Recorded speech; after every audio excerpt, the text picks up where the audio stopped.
Salut tout le monde! Aujourd'hui, on va parler des pires produits que j'ai pu tester jusqu'à aujourd'hui. Vous avez été nombreuses à avoir voté sur Instagram, merci beaucoup. Ça m'a beaucoup aidé à choisir le thème d'aujourd'hui. C'est vrai qu'en tant que blogueuse, on a tendance à dire beaucoup de bien des marques, soit pour être bien vue ou soit parce qu'on est payé par les marques. C'est pas mon cas, j'ai des principes à tenir et ça me fait super plaisir de vous parler des produits pourris pour que vous ne jetiez pas votre argent dedans. J'aurais aimé avoir des avis super authentiques me disant mais non, achète pas ça, c'est de la merde. Ça m'aurait évité beaucoup d'achats inutiles et puis et aussi des allers-retours pour les échanges, remboursements, etc. Donc ça m'aurait épargné beaucoup de temps aussi. Donc voilà, j'espère que la vidéo va vous être très utile et on va commencer par le premier produit tout pourri. Donc le premier produit tout pourri que j'ai pu tester, c'est l'huile automoussante, démaquillante et purifiante de Biotherm. Pourtant Biotherm c'est une marque que j'aime beaucoup, leurs masques sont au top et j'ai pas compris ce produit en fait. Moi je suis super fan du démaquillage à l'huile. Je trouve qu'un corps gras c'est ce qu'il y a de mieux pour enlever le gras du maquillage. Donc j'étais super excitée de la tester cette huile. Et déception. Donc quand j'ai mis l'huile sur ma peau, moi je m'attendais à une texture huile. Genre une texture super confortable. Une texture qui va tout dégommer et tout, qui va être bien grasse, bien confortable pour retirer après le maquillage. Mais non, c'était rien de tout ça, c'était vraiment du liquide. Il n'y avait vraiment pas ce confort d'huile que j'attendais, ou de baume, ou de crème, je sais pas, une texture agréable. Non, c'était comme de l'eau. Et j'aurais mis de l'eau, ça aurait été pareil. Après, je me dis, je vais lui laisser une chance, on va regarder s'il est efficace au moins. Et toujours pas.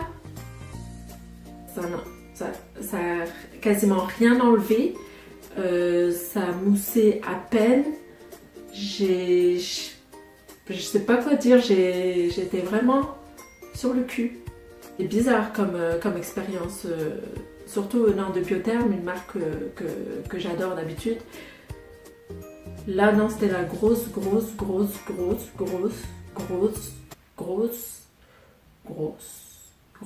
déception. Deuxième produit tout pourri, le eyeliner Supercat de Soap & Glory. Je sais que c'est une marque américaine qui est assez connue. Enfin voilà, la pigmentation, le côté feutre, moi j'ai adoré. Quoi te dire, il fait pas son devoir d'eyeliner en fait. Un eyeliner, ce qu'on aime bien aussi, c'est qu'il tienne bien. Pas que une heure après t'en es sur le front. Fuck. Tellement j'en dis du mal, il s'est suicidé le truc. Le troisième produit tout pourri, la palette Prisme d'Anastasia.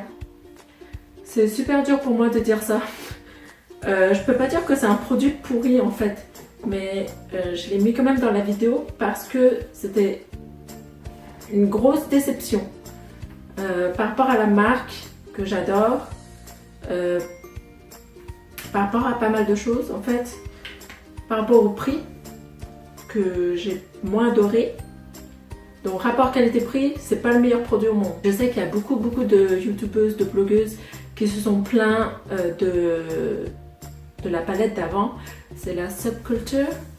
Je sais que apparemment la palette d'avant était super poudreuse, tellement poudreuse que tout le monde s'en plaignait, mais la pigmentation était vraiment là. Moi à la limite je m'en fous du côté poudreux, du moment que je peux faire vraiment des beaux trucs avec et puis que ce soit facile, que la pigmentation soit autre que des drugstores. Sinon moi je dépenserais 10 $ dans une palette Maybelline et je serais super satisfaite avec ça. Mais là c'est du Anastasia, on s'attend quand même à une grosse pigmentation de malade. Et franchement le boîtier est fou. en velours et tout, c'est super beau. Donc ça vient avec un miroir, un pinceau, un double pinceau avec des couleurs. Franchement, j'adore les couleurs. Elles sont super originales. C'est ça que je voulais parce que j'avais plein de palettes nude, neutres et tout. Pour celles qui me connaissent, je suis toujours dans cet univers-là et puis j'en avais un peu marre. Moi, j'ai l'habitude de Too Faced qui est la texture est super crémeuse, ça s'applique super bien. Et puis là, c'est ni poudreux ni crémeux. Donc pour l'étaler, voilà quoi. Je sais pas, pour l'étaler, j'ai envie de mettre de l'huile dedans ou je sais pas. Par contre, c'est pas avec tout. Par exemple, le Throne, ça c'est le Throne et il est super pigmenté. Mais c'est un des rares, hein. C'est juste lui et puis un autre, je crois. Non, pas le Osiris. Je crois que c'est les pyramides. En fait, j'en ai plein les doigts, mais en fait, il y a juste le Throne qui est super pigmenté. Donc voilà, la vidéo sur les pires produits est terminée. J'espère qu'elle vous aura été très utile. Et si jamais vous avez d'autres produits à ne pas me recommander, ce serait génial d'en faire part à moi et à tout le monde d'ailleurs. Je vous souhaite une très belle semaine et à bientôt pour d'autres vidéos.